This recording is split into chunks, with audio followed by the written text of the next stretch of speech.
Hey, welcome, all my right thinkers. Thanks for tuning in and check out your boy, P Funk. Thinking right out here in the lab. Yeah, I'm in the book, doing what I do for you. I got a nice lesson for you today. Let's rock. Rightism. 25 rules to live by. Storytelling. Story with a message. There's a message in the story for life. I give life lessons. You tune in to receive them. I appreciate you. We got a good thing going. Let's do what we do.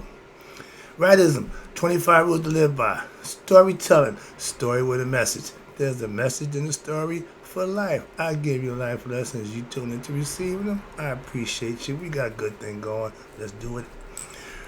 Right thinking mission, and that's what I'm on, is to enlighten, inspire, educate, and motivate you, the individual, to a higher spiritual level of enlightenment.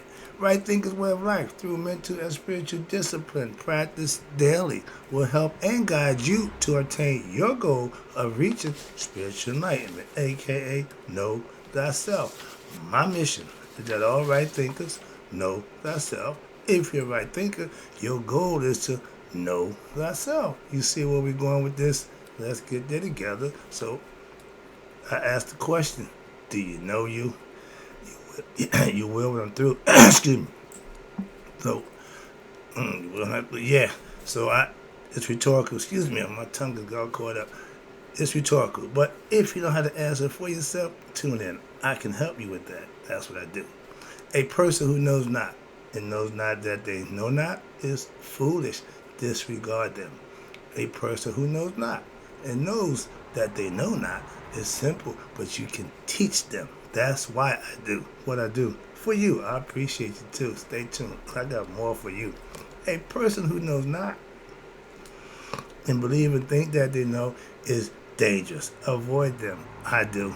A person who knows and knows that they knows not that they know is spiritually asleep. I can awaken them.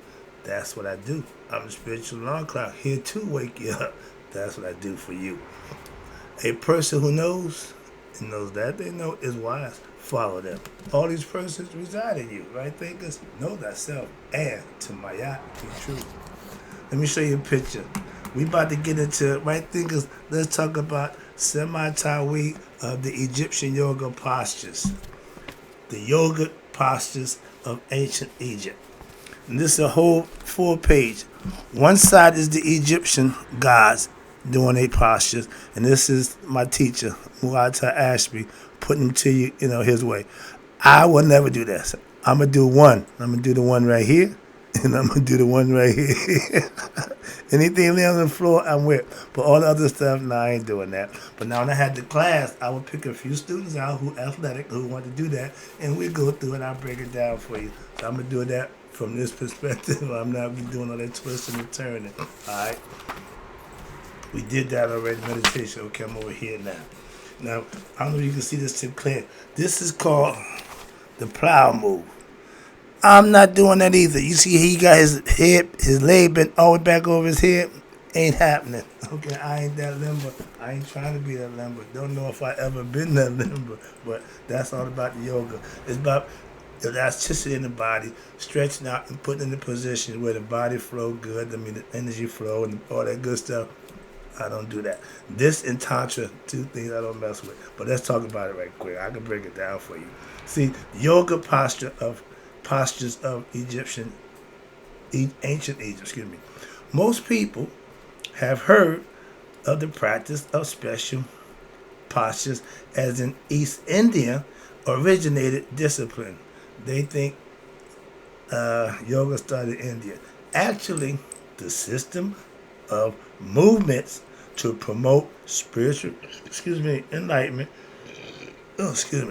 originated where? Ancient Egypt. You knew that was coming. Ancient Egypt, Africa, more than, you ready? 10,000 years earlier. Yeah, it ain't new. And since their introduction to the West, the exercise system of India, known as Hatha Yoga, has gained much popularity. Everybody's practicing it, okay? But these disciplines related to the yogic postures and the movements were developed in India around about the 10th century ACE, okay? Way after. By a sage named Goraksha. Now, up to this time, the main practice was simply to adopt the cross-legged meditation posture known of the lotus for the purpose of what? Practicing meditation, sitting and meditating. But the most popular manual on Hatha Yoga is what the Hatha Yoga Pradipika is called, the Light on the Forceful Yoga. It was authored by Shivat Marahama, Yogin in the 14th century ACE. So this has been, pretty relevant.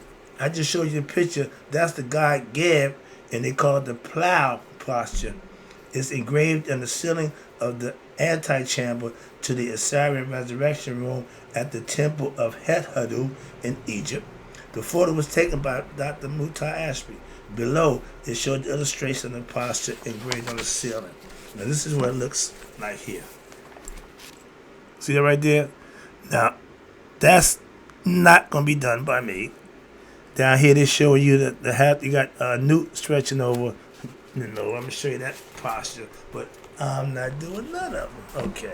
Now, I just showed you. Now, prior to the emergence of the discipline of the physical movements in India, just before 1000 ACE, we had a series of virtually identical postures to those which were practiced in India, and it can be found in various ancient Egyptian papyrus and even inscribed on the walls and the ceilings of the temples. So there's the proof. The ancient Egyptian practice can be dated from 10,000 BCE to 300 BCE. That's a long time, okay? And earlier, for examples, you had Temple of Het-Hadu in 800 to 300 BCE, the Temple of Hudu, 800 to 300 BCE. You had the tomb of Queen Nefertari, which reigned from 1279 to 1212 BCE, and various other temples and papyrus from what they call the New Kingdom era, circa 1580 BCE, and various other temples and papyrus from the New Kingdom era, okay? And you had, Netaru, which means movement to promote union. They had a posture called Tjef, Tjef, Tjef Sema, Paut, Netaru, and this means movements to promote union with the god and goddess, or simply Sema Paut. That means union with the gods and goddess. Were part of the ritual aspect to promote physical health and direct the mind to what? In a meditative capacity to do what? To discover and cultivate the divine consciousness, meaning right thinking, get your mind right, so to speak. And these disciplines, again, are part of a larger process they call Sema or Samatawi, which we call the definition is Egyptian yoga. We was practicing yoga a long time. That's the concept. But what's this? Now, by acting and moving like the god and goddess, one can essentially discover one's character, build the energy and divine agency within one's own consciousness. Move like them, think like them, act like them, and thereby also become one of their Ritini. That means one with the divine self. When you go into meditative state, you're trying to raise your conscious level to become one with your higher self. They had that down to a science a long time ago in Egypt, and when the Indians figured out, they made it a whole thing. They usually take it overboard. That's what they did with that. The yoga, they just went yoga crazy. But they understood it and it works. They've been practicing it ever since. However, what's this?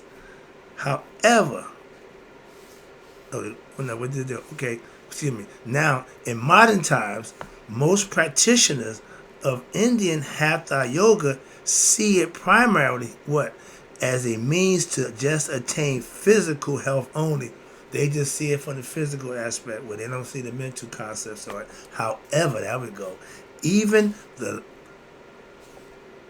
even the practice in India had an origin in myth and a mystic component which is today largely ignored by modern practitioners. I mean, they don't really get the inside scoop. They don't break it down like it should be. But over here, I'm moving on, I'm trying to get to this quick, get to the good stuff. This is just, I call this the fluff.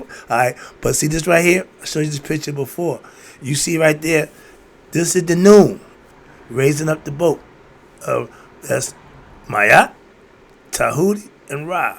This is Nut, stressed across the heavens, starry decked heavens, the galaxy, heaven as they call it. This is Geb, minus the hard penis, okay?